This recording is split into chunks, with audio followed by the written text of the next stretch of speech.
사람들이 사는 곳이면 어느 곳이든 어떤 공동체이든 갈등이 일어납니다. 그리고 그 갈등의 이면에는 언제나 다른 사람에 대한 차별이 존재합니다.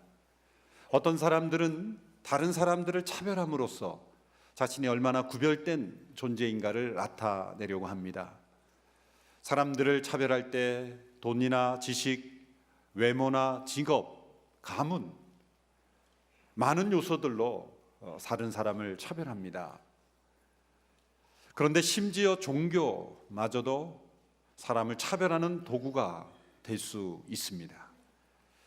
자신이 믿는 종교적 울타리 안에 들어있는 사람은 은혜 받을 만한 사람이요, 그 울타리 밖에 있는 사람은 그 은혜에서 배제된 사람이요, 심지어 저주받아 마땅한 사람이라고 여기는 차별입니다. 많은 불신자들의 마음속에 있는 심각한 오해는 하나님께서 기독교라는 울타리를 통해서 사람들을 차별하시는 분이라고 생각하는 것이죠. 교회에 출석하면 하나님이 축복하시는 사람이요, 그리고 교회에 출석하지 않으면 하나님께서 은혜를 베풀지 아니하시는, 그렇게 교회를 기준으로 차별하시는 하나님이라고 그렇게 생각하는 것입니다. 고등학교 다닐 때 선생님 가운데 아주 아이들이 존경하고 학생들이 존경하고 인품이 훌륭하고 참 귀한 분이 있어요. 지금 다른 교회 장로님이신데 아마 CGN TV를 보신다면 내 얘기하는 거구나 아실 겁니다. 그 선생님께 양해를 구하고, 요즘은 CGN TV로 라이브로 나가기 때문에 무슨 얘기를 못해요 제가. 그 선생님은 수업 시간에 두 명이 떠들다가 이렇게 적발돼서 나오면 벌을 주시잖아요. 그때는 뭐 가볍게 이렇게 손바닥도 때리고 종아리도 때리고, 그런 것을 이렇게 심각하게 여기지 않고 선생님이면 당연히 하실 수 있는 거다 그렇게 생각하고 받아들였죠. 그래서 그분은 이 자로 가볍게 손바닥을 몇 번 때리시는 분이었는데, 두 명이 이제 떠들다가 나왔어요. 그럼 이제 교회 다니냐고 물어봐요. 한 명은 다니고 한 명은 안 다녀요. 다니는 애는 들어가, 그리고 안 다니는 애는 두 대를 개껏까지 맞는 거죠.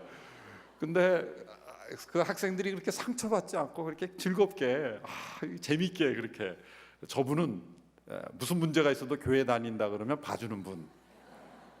졸다가 어떤 애가 나왔어요. 나와. 아이들이 막 얘기해 줍니다. 선생님 이제 교회 다녀요. 교회 다녀요. 그래? 들어가서 편히 자. 차별이 극심한 선생님이었죠.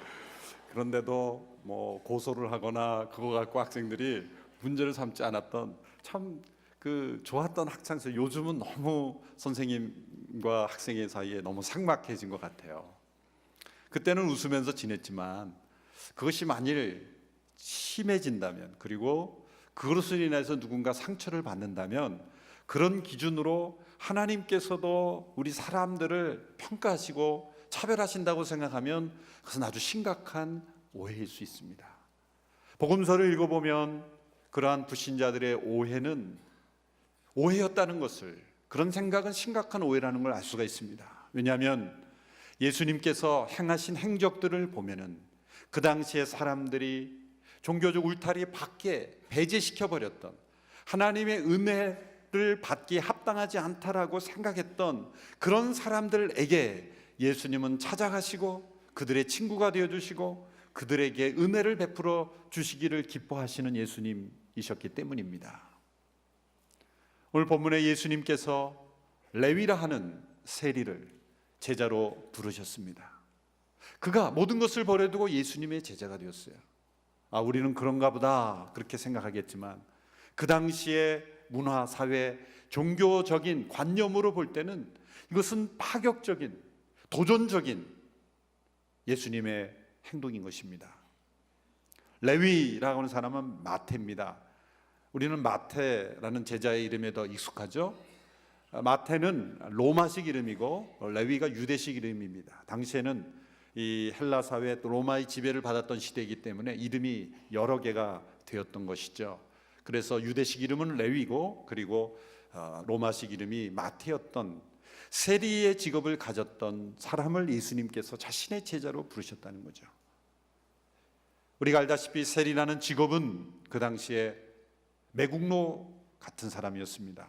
동족의 혈세를 빼내 부정한 방법으로 세금을 착취하여 로마에게 바치고 그리고 자신의 부를 축적하는 아주 사악한 직업으로 여겨졌던 사람들, 같은 동족이지만 동족이라 여기지 않았던, 이방인들보다도 더 악한 존재라 여겼던, 이방인은 원수이지만 세리의 직업을 가진 유대인은 원수 정도가 아니라 철천치 원수로 여겨졌던, 그래서 하나님의 은혜의 울타리 안에 절대로 들어올 수 없는 사람들이라고 여겼던 것이죠. 그래서 바리새인들은 그들과는 절대로 식사 자리에 같이 하지 않을 뿐만 아니라 심한 사람은 쳐다보지도 말라고 이야기할 정도로 철저하게 그들과 단절하는 것이 거룩이요, 그들과 분리되는 것이 구원이요, 그들과 달라지는 것, 그들과 사귀지 않는 것이 구별된 삶이라고 여겼던 그런 시대, 예수님은 그 세리의 그룹 가운데 자신의 제자를 택하셨다는 거죠.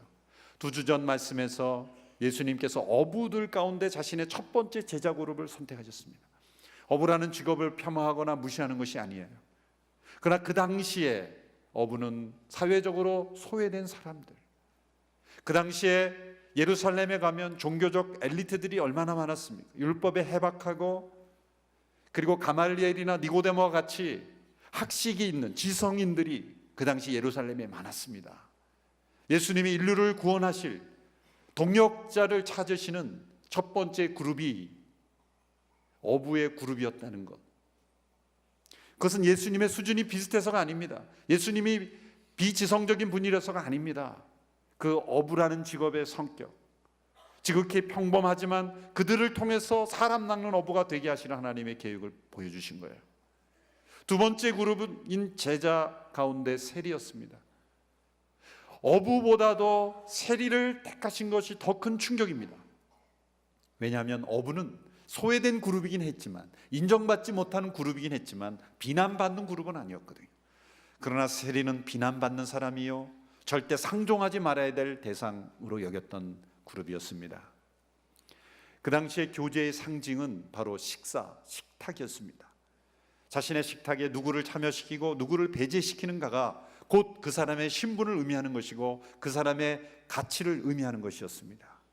절대로 교제, 식탁에 함께 참여할 수 없는 사람 1순위는 바로 세리였습니다. 세리와 함께 누군가 밥을 먹는 것이 발견되면 그 사람은 출교당할 위기에 처할 수 있는 아주 심각한 종교적 범죄 행위였던 것이죠. 그 당시에 바리새인들의 기준을 볼 때 세리와 함께 식사하실 뿐만 아니라 세리를 제자로 부르신 예수님은 심각한 종교적 범죄를 행한 것입니다. 예수님은 그 세리를 부르셨을 뿐만 아니라 그들과 함께 생활하셨고 그들과 교제하셨어요. 예수님께서 그들의 죄를 심각하게 보시지 않았기 때문이 아닙니다. 그들의 죄 자체는 심각한 것이었고 범죄였습니다. 악이었습니다. 예수님이 그들의 문제를 문제로 보지 않았기 때문이 아닙니다. 예수님이 그 세리가 제공하는 어떤 물질에 유혹해서 넘어간 것이 아닙니다. 그들의 죄와 허물에도 불구하고 그들 가운데 제자로 불러서 회개시키고 그들을 통해 일하시는 예수님은 바로 하나님의 은혜의 울타리 안에 벗어난 사람은 아무도 없다는 것을 우리에게 가르쳐 주시는 중요한 행동이었던 것입니다. 하나님의 은혜의 울타리 안에 벗어날 수 있는 사람은 아무도 없다. 변화되지 못할 사람은 아무도 없다. 그리스도의 제자로 변화되지 못할 만큼 악한 사람은 없다라는 것, 그것을 가르쳐 주시기 위해서 예수님은 세리 가운데서 자신의 중요한 제자를 택하셨다는 거예요.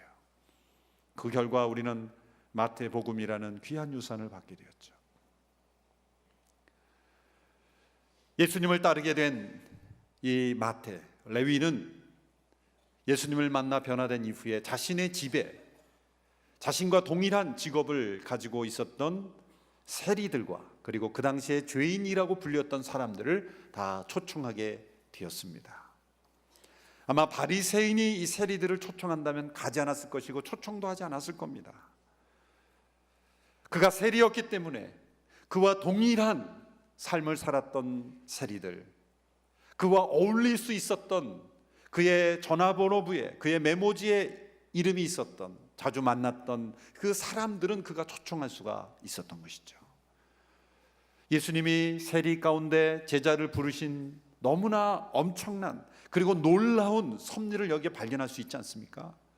예수님의 제자 그룹이 어부들만이었다면, 아니 바리새인들이었다면, 그 세리들 가운데 세리를 전도할 수 있는 사람이 누가 있었겠습니까? 누가 세리를 초청할 수 있겠습니까? 제자들 가운데 세리가 있었기에 그 세리들을 전도할 수 있는 접촉점이 거기에서 생겨난 것 아니겠습니까? 사람은 자신과 같이 자신의 삶을 공감하는 사람들과 어울리기를 좋아합니다. 인간의 기본적인 속성이죠. 지난 한 주간 저희 목회사관학교의 중요한 프로그램 중에 하나가 조를 목사님들이 다 짜서 사회적 소외된 그런 분들을 섬기는 그러한 기관을 방문해서 저녁에 다 모여서 그 방문했던 기관들에 관해서 소개하고 또 나누는 그 정신을 배우는 그런 프로그램이 있었습니다. 그런데 그 중에 이제 노숙자 체험이 있었는데, 우리 용감하게도 김영철 목사님이 노숙자 체험을 자청해서 이제 서울역 용산역에서 하루 자는 그런 체험을 했어요. 똑같이 전화기도 뺐고 다 뺐고 지갑도 뺐고, 그래서 똑같이 자는 거를 다 이제 간사한 분이랑 해서 쉐어링을 했는데, 그날 또 마침 하나님이 함께 하셔서 가장 추운 날이 되었습니다. 하나님이 어쩜 그렇게 하시고 하나님이 함께 하시는지, 가장 추운 날, 영하 10도까지 내려가는. 그런데 그 노숙자들의 그 삶을 간증할 때 그들이 왜 그곳에 있는가? 돈이 없어서 그곳에 모인 분들도 있지만 그렇지 않은 분들도 있어요. 집도 있고 가족도 있고. 그러나 그 동질감, 버려진 인생으로 여겨지지만 그러나 그 속에서 누리는 소속감. 최근에 어떤 뉴스에 보니까 몇억 원 수표를 잃어버린 노숙자가 계시더라고요. 몇백억 자산이 있는데 하도 뭐 재산 문제로 복잡해서 차라리 노숙이 낫다, 편하다. 그래서 주머니에 몇 억짜리 수표를 갖고 다니다가 분실을 냈다, 뭐 그런 뉴스를 본 적이 있는데, 돈이 없어서 노숙 생활하는 게 아니다. 그 노숙 생활을 통해서 느끼는 동질감과 그래서 정부에서 아무리 좋은 집을 지어준다고 사람들이 그곳에 가는 게 아니라는 거예요. 힘들고 춥고 그리고 사람들의 소외된 시선을 받지만 그 동질감을 느끼는 그 소속감 때문에 노숙 생활을 하는 분들도 많다는 거죠. 세리라는 직업 때문에 사람들로부터 배제되고 소외되고, 그들의 가진, 물론 그들이 잘못된 행동을 했지만 사람들이 종교적 울타리 밖에 있는 그 사람들에게는 하나님의 은총이 임하지 않고 하나님도 그들을 버렸다라고 생각하는 이런 종교의 울타리 안에 있는 사람들의 시선에 그들은 버려진 사람이에요. 예수님 그 울타리를 넘어서 세리들에게도 가까이 갔고 그들 가운데 제자를 부르셨고, 그 가운데 레위라는 제자가 자신이 함께 동질감을 느끼는 세리들을 자신의 집에 초청했다는 거예요. 오늘 본문 29절에 보면 레위가 큰 잔치를 열었다고 말하고 있습니다. 29절의 말씀을 읽어볼까요? 시작. 레위는 예수를 위해 자기 집에서 큰 잔치를 열었습니다. 많은 세리들과 다른 사람들이 그들과 함께 음식을 먹고 있었습니다. 최초의 맞춤 전도 집회가 여기 나옵니다. 제가 맞춤 전도 집회 아이디어의 성경적 근거가 되는 말씀 중에 하나가 이 말씀이었어요. 세리의 직업을 가진 사람이 같은 동질 그룹, 같은 문화, 같은 의식을 가진 사람들을 다 불러 모아서 예수님을 초청한 거예요. 얼마나 초청이 쉬웠겠어요. 모르는 직업, 모르는 사람을 초청한 것이 아니라 늘 그 유대 세리협회 회원들, 어떻게 하면 세금을 더 잘 거둘 수 있을까를 가르쳐주는, 어떻게 하면 교묘하게 세금을 더 거둘 수 있는지를, 노하우를 서로 쉐어하는 그런 사람들을 다 불러 모은 거예요. 이 사람들은 영문도 모르지만 관계가 형성돼 있고 늘 자주 만났고 또 옳고 그름과 상관없이 그 사람이 하면 같이 해주는 동질 그룹이었기 때문에 그 집에 다 모인 거예요. 이 최초의 맞춤 전도 집회, 그 대상은 세리들, 그 장소는 레위의 집이었던 거예요. 이들에게 예수님이 어떤 메시지를 증거했는지 알 수 없습니다. 그러나 중요한 것은 예수님이 그 자리에 같이 앉아 계셨다는 거예요. 그는 사회적으로 엄청난 문매를 맞을 행동을 하신 거예요. 그 당시에 사람들이 가진 종교적, 사회적 편견과 생각으로는 있을 수 없는 일을 한 겁니다. 그들과 같은 죄를 범한 행동을 한 것입니다. 오늘 이 시대에 만일 세리와 같이 비난받는 직업을 가지고 있는 사람들을 온누리교회가 초청해서 맞춤 전도 집회를 연다면 여러분 어떻겠습니까? 과연 잘했다고 말할 수 있을까요? 꼭 굳이 그런 사람들을 초청해야 되나? 가난하고 불우한 사람들을 돕는 것은 교회가 해야 될 일이지만 저렇게 비윤리적이고 도덕적으로 문제가 있는 저런 매국노와 같은 사람들을 초청해서 복음을 전한다고 한다면 어떻겠습니까? 가만히 생각해 보면 저부터가 거부감일 것 같아요. 그런 대상은 안 해도 된다. 벌써 우리의 마음속에는 종교적 울타리로 일정한 부류의 사람들은 하나님의 은혜를 받을 만한 사람이 아니라고 선을 긋고 있는 거예요. 세리 가운데 제자를 삼으신 예수님은 인간들의 마음속에 있는 이 종교적 울타리, 우리는 의로운 사람이고 우리는 구원받은 사람이고 교회 밖에 있는 사람들은 버려질 사람이고 멸망받아 마땅한 사람이라는 이런 종교적 울타리, 그런 프레임으로 세상 사람들을 바라보는 그 시각을 무너뜨리신 거예요. 그것이 레위를 제자로 삼으신 예수님이 우리에게 주시는 음성인 겁니다. 교회는 그 어떤 사람도 차별화하거나 배제하는 공동체가 되어서는 안 됩니다. 말은 이렇게 쉽게 하지만 우리의 마음속에 정말 세리와 같은 사람을 품을 수 있는 우리의 마음인가, 세리와 같은 사람을 품을 수 있는 교회인가 라고 생각할 때는 그렇지 못한 것이 사실입니다. 어쩌면 우리 자신이 21세기의 바리새주의가 되어가고 있지 않은지 모릅니다. 심지어 우리는 큐티를 알기 때문에 믿는 사람들 가운데서도 우리는 엘리트 의식을 가질지 몰라요. 어떤 성도에게 묻습니다. 큐티 하시면 큐티 하십니까? 큐티가 뭔데요? 큐티도 모르나 속으로 막 그러는 거예요. 이 사람은 내가 상정하지 못할 사람이네. 아니 큐티를 모른다니. 제자훈련 받으셨습니까? 제자훈련이 뭐예요? 제자훈련도 모르는 이 사람과 내가 어떻게 상대할 수 있나? 여러분 그 답답함을 느낀다면 그것은 종교적 엘리트주의에 빠져 있는 거예요. 여러분 우리의 믿음의 조상 한국교회 초기 성도들은 큐티가 뭔지 제자훈련이 뭔지 그런 단어가 없어도 하나님과의 살아있는 교제가 있었고 생생한 예수님의 제자의 삶을 이미 살고 있었어요. 어쩌면 우리는 큐티, 제자훈련, 많은 프로그램, 귀납적 성경 공부, 여러 가지 다양한 풍성한 프로그램을 잘 이수하고 잘 행하면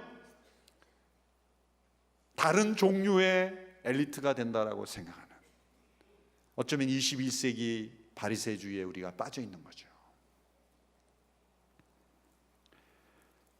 이 세리를 품으신 예수님, 세리를 제자 삼으신 예수, 제자들과 함께 그들과 함께 식사하는 예수님을 비방했습니다. 당연한 비난이죠. 그들의 생각, 그들의 세계관, 그들의 가치, 그들의 사고방식으로는 당연히 예수님은 비난받아야 하는 행동을 한 것입니다. 예수님은 사람들의 비난을 두려워하지 않았습니다. 예수님이 진리셨고 예수님이 길이셨고 예수님이 생명이셨기 때문입니다. 예수님은 그들에게 이렇게 말씀해 주십니다. 30절, 32절의 말씀입니다. 30절부터 32절의 말씀 시작. 그러자 바리새파 사람들과 그들의 율법학자들이 예수의 제자들을 비방했습니다. 당신들은 어찌해서 세리들과 죄인들과 함께 어울려 먹고 마시는 거요? 예수께서 그들에게 대답하셨습니다.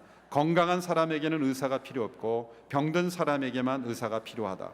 나는 의인을 부르러 온 것이 아니라 죄인을 불러 회개시키러 왔다. 예수님은 그 당시에 사람들이 종교적 울타리에서 배제시켜버리고 은혜의 대상이 되지 못한다는 사람들을 가리켜 이렇게 설명합니다. 그들은 병들어 있는 사람이다. 저는 이 정의가 얼마나 은혜로 다가오는지 몰라요. 사람들은, 그 당시의 사람들, 그리고 오늘 이 시대의 사람들은 죄를 범한 사람들을 쓰레기 같은 사람들이요, 버려질 사람들이요, 그리고 저주받을 사람들이요, 하나님의 은혜 밖에 있는 사람들이라고 정의를 내리지만 예수님은 죄인을 가리켜 이렇게 정의하십니다. 그들은 병든 사람들이다. 그리고 내가 가면 그들을 고쳐줄 수 있다.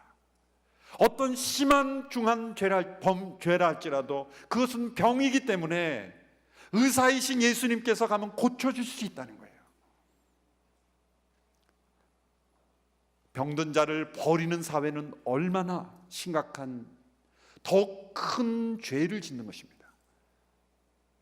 죄를 병이라 정의하신 예수님. 예수님은 세리의 직업을 가진 사람들이 돈으로 인하여 병든 사람이라 그렇게 정의하신 거예요. 그러므로 나는 의사로 왔기에 그 병든 영혼들을 고쳐주기 위해서 그들을 만나야 된다. 의사 선생님이 병자를 만나지 않고 어떻게 병자를 고치겠어요? 수많은 사람들이 그 전염병을 피해도 전염병을 고칠 수 있는 병자는 그 환자를 봐야 되는 거예요. 때로 그 병으로부터 전염당할 위험이 있을지라도 그 병자와 함께 만나서 그들의 몸을 살피고 그들의 병을 고쳐야 되는 거죠. 그러나 정말 능력 있으신 전능하신 의사이신 예수님은 그들과 함께 교제하지만 그들의 병을 전염받지 아니하시고 그들을 고칠 수 있는 의사이신 것입니다. 여러분, 우리 모두가 다 병자입니다. 예수님을 만나 예수님이 우리를 고쳐주시는 의사입니다. 병이 다 나았다고 과신하지 마십시오. 병원에 들어왔다고, 의사를 만났다고 병이 다 나은 것은 아닙니다. 우리가 예수님을 만나 의롭게 되었다는 것은 예수님을 만나는 시작을 했고 이제 병원에 들어왔다는 거예요. 안도감을 느끼죠. 병자들은 병원에만 와도 굉장히 그 효과가 있잖아요. 이제 나는 나았다, 안심이 되잖아요. 병은 그대로인데 그 심리적인 건 엄청나요. 그런데 병원에 들어왔다 그래서 다 나았다고 과신하면 그것이 문제인 거예요. 어쩌면 교회는 이 시대의 병원입니다. 그런데 교회에 와서 앉아있다고 나는 다 나았다라고 생각하면 착각이에요. 영혼의 의사이신 예수님을 만나야죠. 그분으로부터 치료를 받아야죠. 교회 밖에 있는 사람들은 아직 병원에 오지 못한 병자들입니다. 그들도 영혼의 의사이신 예수님을 만나도록 해야 되지 않겠습니까? 그런 시각으로 사람을 바라보는 것과 하나님의 은혜 밖에 있다라고 생각하는 것과는 천지 차이죠.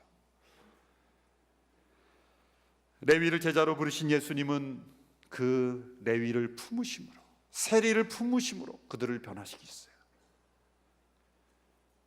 이것은 마치 누가복음 15장에서 집을 나가 방탕한 삶을 살았던 둘째 아들이 돌아왔을 때 그 아들을 끌어안아 주시는 그 아버지의 사랑의 모습을 보여주시는 거예요. 은혜란 끌어안는 것입니다. 그가 아무리 죄와 허물과 더러운 인생 가운데 있을지라도 너가 깨끗해지면 내가 안아줄게가 아니에요. 냄새나고 더럽고 추하고 허물이 그냥 있어도 그것에도 불구하고 먼저 끌어안아 주시는 것이 바로 은혜입니다. 누가복음 15장의 그 비유에서 둘째 아들이 돌아왔을 때 아들이 아버지를 경외하고 아버지를 사랑하기 때문에 돌아왔습니까? 아닙니다. 그 말씀을 정확하게 읽어보면 그가 돌아온 이유는 배가 고팠기 때문이에요. 배가 고팠기 때문이에요. 아버지의 사랑이 그리워 내가 아버지께 죄를 범했으니 아버지를 사랑하는 마음으로 보고 싶어서 온 게 아니에요. 우리 모두가 다 하나님 앞에 돌아올 때 하나님을 경외하기 위해서 돌아온 분 물론 계시겠죠? 그러나 대부분은 배가 고파서 돌아온 거예요. 아파서 돌아온 거예요. 내 문제가 너무 힘들어서 돌아온 거예요.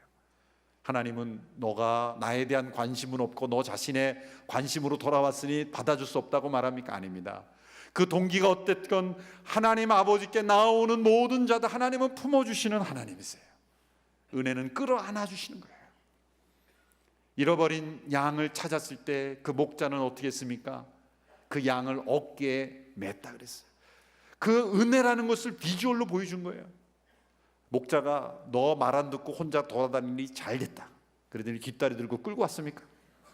고생 좀 해봐라, 집에 걸 때까지 너 땅에서 좀 긁혀봐라 그러고 양을 질질 끌고 오지 않았어요. 다른 양들은 제 발로 걸어가는데 다시 찾은 양은 어깨에 맸다 그랬어요. 여러분, 그것은 향기로운 인형을 얻게 된 게 아니에요. 지금 양은 냄새가 고약해요. 그 고약한 양의 냄새가 냄새로 여겨지지 않는 그 목자의 마음, 둘째 아들의 죄와 허물이 허물로 보이지 않고 끌어안아주는 마음. 여러분, 교회가 왜 세상으로부터 배제되고 비난받습니까? 교회가 세상을 끌어안지 않았기 때문이에요. 너희들은 냄새나, 나는 깨끗해. 나는 구원받았어, 너희는 멸망받을 거야. 우리의 어떤 울타리로 우리는 너희들과 달라라는 그러한 종교적 울타리로 그들은 하나님의 은혜 밖에 있는 사람들이라고 배제해버렸기 때문에 세상은 교회를 인정하지 않는 것입니다. 예수님께서 세리를 제자로 부르신 것은 그러므로 단지 개인적인 문제가 아닙니다. 그 당시에 사람들이 가지고 있던 세계관, 종교적 체계에 대한 엄청난 도전인 것입니다. 여러분, 우리 교회에 출석하며 예배하는 우리들의 마음속에 이런 종교적 이기주의, 종교적 엘리트의식, 21세기의 무서운 바리새주의에 빠져 있다면 우리부터 회개해야 합니다. 예수님은 이어서 이 바리새인들로부터 금식에 대한 질문을 받으십니다. 예수님께서 세리와 죄인들과 함께 식사하는 것을 비방하실 뿐만 아니라 그 대상을 비방하실 뿐만 아니라 이제는 더 나아가서 금식하지 않고 항상 먹고 마시는 거, 다니는 것 자체를 비방거리로 삼은 거예요. 사실 예수님께서 금식하지 않으신 것은 아니죠. 많이 금식했을 겁니다. 그런데 예수님은 산상순에 말씀한 대로 모르게 금식하셨을 뿐이에요. 바리새인들은 머리를 풀어 헤치고 얼굴에 흉한 모습을 하고 모든 사람들 앞에, 사람이 많이 모이는 시장 장날에 나가서 나 금식하오, 나 바리새인이요, 나 훌륭한 금식하는 바리새인이라고 자랑하기 위해서 금식을 사용했다는 거예요. 하나님 앞에 가장 겸손을 보이고 하나님 앞에 가장 겸허해야 될 금식이라는 수단이, 그런 종교적 프로그램이 자신을 나타내고 다른 사람과 나를 구별하는 종교적 울타리로 사용했다는 거예요. 예수님은 그렇게 하지 말라. 아무도 모르게 하라. 머리에 기름을 바르고 깨끗하게 은밀하게 행하라. 왜? 그것이야말로 하나님의 임재를 경험하는 진정한 금식이기 때문이다. 우리 성도들 가운데도 같이 식사할 때 보면 식사 안 하고 참 그런 어두운 얼굴을 하고 앉아 계신 분이 계시죠? 왜 그래? 그랬더니 나 금식이야. 그러면서 너무 힘들어하는 얼굴을 하고 계세요. 몇 끼 금식인데 한 끼. 세상이 무너져 내리는 듯한 표정을 하면서 금식한다고. 그러지 말라는 거예요. 깨끗하게 아무도 모르게 자신만이 아는 금식. 예수님은 그런 금식하셨어요. 근데 바리새인들은 지금 예수님과 제자들이 너희가 우리와 같은 종교적 엘리트가 되기 위해서는 금식을 해야 되는, 너희들은 먹고 마시기만 하냐. 예수님은 세 가지 중요한 비유를 통해 가르쳐 주십니다. 첫 번째는 결혼의 비유를 들으셨습니다. 신부가 신랑을 만났을 때 금식할 수 있느냐라는 말씀이에요. 오늘 본문의 34절 35절의 말씀을 한번 보십시오. 같이 읽습니다. 시작. 예수께서 대답하셨습니다. 너희 같으면 신랑이 함께 있는 동안 초대받은 사람들을 금식하도록 하겠느냐. 그러나 신랑을 빼앗길 날이 올 것이다. 그때가 되면 그들도 금식할 것이나. 이게 무슨 말일까요? 예수님은 하나님과 우리 인간의 만남을 신랑과 신부의 만남으로 비유하신 것이죠. 양과 목자, 목자와 양, 아버지와 아들, 그리고 왕과 종, 여러 가지 비유로 하나님과 우리의 관계를 설명할 수 있지만 예수님은 신랑과 신부의 만남으로 하나님과 우리의 관계를 설명하시는 거예요. 요한계시록의 마지막 날 주님을 만날 그때 예수님 우리의 신랑이 되시고 우리가 그분의 신부가 되시는 결혼잔치로 마지막 천국을 묘사했지 않습니까? 유대 결혼식은 우리 시대 결혼식과 달리 우리 시대는 신랑이 신부를 기다리잖아요. 그것도 같은 시간에 그냥 입장하는 것만 다를 뿐이에요. 그런데 유대 결혼식은 며칠 동안에 오랫동안 이루어지는데 신부가 신랑을 기다려요. 근데 고약한 것은 신랑이 언제 올 줄 모른다는 거예요. 약속해서 결혼 시작이 되는 게 아니에요. 신부가 계속 신랑을 기다리게 하는 거예요. 하루고 이틀이고. 신랑 마음이에요. 아주 고약한 남자들이었죠. 그래서 열처녀 비유, 그래서 등불을 기름을 준비하지 못해서 신랑이 왔을 때 만나지 못했던 그런 비유들이 나오는 거예요. 신부가 신랑을 기다릴 때 신랑이 갑자기 나타나는 거예요. 서프라이즈로 나타날 때 그 신랑을 만나는 기쁨을 어쩌면 극대화하기 위해서 언제 올지 모르고 갑자기 나타난 거죠. 그 신랑이 나타날 때 얼마나 기뻤겠어요. 신부가 기쁘지 않으면 그 문제가 있는 결혼이죠. 얼마나 기뻤겠어요. 근데 그 신부가 신랑을 기뻐하는 그 기쁨이 바로 하나님과 우리의 만남의 본질이라는 거예요. 하나님을 만나는 그런 기쁨, 그 기쁨이 본질이라는 거예요. 근데 지금 바리새인들은 예수님은 누구와도 신랑이 되어주신다. 이거 좀 이상한 거죠. 일부 그런 건 좀 우리가 개념상으로 좀 이상한 비율증이 있지만 예수님 우리 모두에 다 신랑이 되어주시는 거예요. 그런데 종교적 울타리로 예수님은 저 사람의 신랑은 돼서는 안 된다라고 가로막았던 거예요. 그리고 정작 예수님을 만난 자기 자신들도 그런 기쁨도 누리지 못하고 있는 거예요. 하나님을 만나고 있지만 하나님과 나누는 그 기쁨은 전혀 없는 종교적 체계 속에만 갇혀 있는 사람들, 그것이 바로 그 당시의 바리새주의요. 오늘 이 시대에 우리가 종교적 울타리 안에 있는 우리의 종교 생활이 되는 것입니다. 여러분, 교회의 본질은 그리스도의 신부요, 신랑 되신 예수님을 만나는 그런 기쁨이 우리의 신앙의 본질입니다. 그래서 주일 드리는 예배는 결혼 잔치와 같은 기쁨이 있어야 되는 거예요. 내 안에 신랑 되신 예수님을 만나는 그런 기쁨이 살아있는가? 그런 교회 공동체 가운데서는 여러분 교회 그 결혼식에 가보면 정말 모두가 기쁜 얼굴 아닙니까? 축복하는 얼굴 아니죠? 얼굴 아니겠습니까? 웬만한 실수나 문제는 다 넘어가는 거예요. 의도적이지 않았다는, 다 서툴고 순서가 좀 잘못되고 그래서 다 이해하고 또 용납하는 거예요. 제가 주례를 하면서 심각한 실수를 한 적이 있는데, 저녁에 어느 결혼식에서 주례를 하는데 너무 몸이 피곤하고 몸살 기운도 있고 그래요. 그래서 서약을 하는데 막 사람들이 난리가 난 거예요. 막 웃고 막 난리가 난 거예요. 왜 그런가 봤더니 내가 서약을 하고 있는 거예요. 나는 누구를 신부를 맞이하여. 신랑이 돼가지고 정신 없었던 거죠. 전혀 흑심이 있었던 건 아니에요. 제가 공식적으로 2번 결혼할 뻔했어요. 제가 그 정도 됐으면 아주 심각한 신부를 빼앗는 주례자가 됐잖아요. 저는 신랑한테 매 맞는 줄 알았어요. 그런데 다 용서하는 거예요. 왜? 물론 속으로는 뜨끔했겠죠. 그러나 다 용서해요. 왜? 신랑과 신부를 만나는 기쁨이 가장 중요한 거지, 지금 주례자가 이 실수를 했느니 저 실수를 했느니 그거 따지는 게 중요한 게 아니죠. 다 넘어가는 거예요. 왜? 신랑 신부의 기쁨을 보호하는 거예요. 미국에서 목회할 때 2 집사님이 항상 아웅다웅 싸우시는 거예요. 그런데 교회 밖에서 어느 결혼식장에서 결혼을 하는데 2분이 로비에서 만나, 제가 긴장한 거예요. 2분이 만나면 분위기가 좀 어색하겠다. 그런데 반갑게 집사님 그러지 인사하고 그러는 거예요. 난 속으로 화해하셨나 그렇게 생각했어요. 근데 그 다음 주에 교회에 또 싸우는 거예요. 근데 그 다음번에 또 다른 결혼식이 왔는데 또 로비에서 반갑게 인사하는 거예요. 제가 헷갈리는 거예요. 도대체 이분들이 왜 그러실까?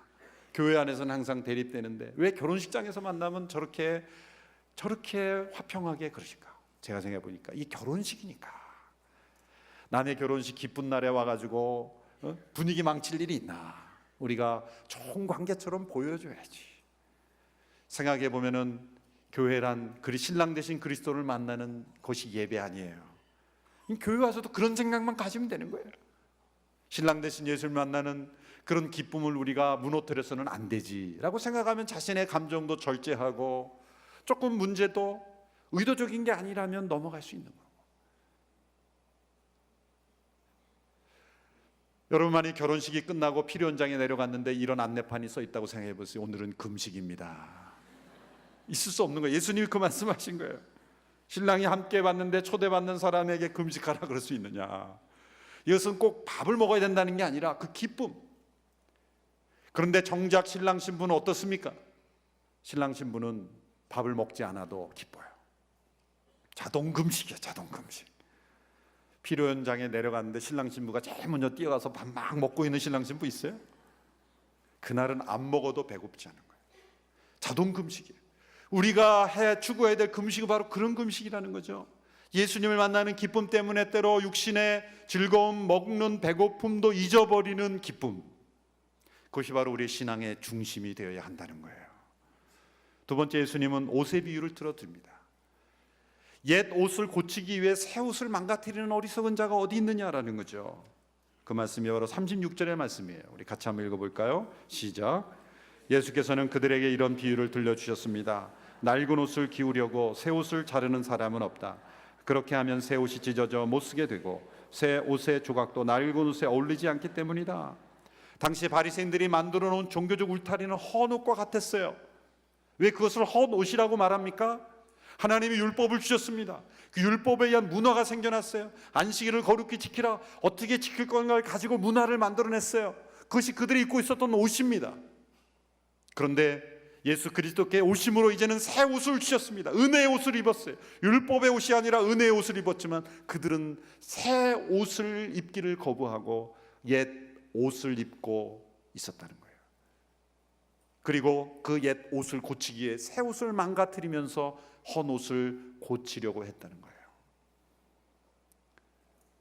천년이 지속된 율법으로 인해 생겨난 종교적 규례나 그것이 문화화 돼버린, 안식일을 어떻게 지킬 것인가, 구약에 나타난 율법, 음식법을 어떻게 지킬 것인가, 여러 다양한 그러한 규례들이 문화를 형성한 거예요. 종교 문화를 형성한 거예요. 여러분, 오늘날 우리 시대 교회도 마찬가지입니다. 우리가 하나님을 신앙하면서 종교개혁 이후의 시대에, 이전의 시대의 교회 문화가 있고 이후의 시대의 문화가 있어요. 예배에도 그것이 하나의 문화적인 틀입니다. 음악, 또 어떤 제도, 직분, 모든 것들이 다 어떻게 보면 문화예요. 예수님, 살아계신 예수님 외에는 다 문화의 영역에 속한다고 볼 수가 있는 거예요. 그런데 그것 자체를 우리는 신성시하고 절대시하는 거예요. 나와 다르면 용납하지 못한 거예요. 다른 조직, 다른 제도, 다른 직분 받아들이지 않는 겁니다. 어떤 교회는 예배 시간도 못 바꿔요. 예배 시간 바꾸다 교회가 쪼개져요. 11시 반에 드리다가 11시로 앞당겨서 바꾸면 도저히 바꿀 수 없다.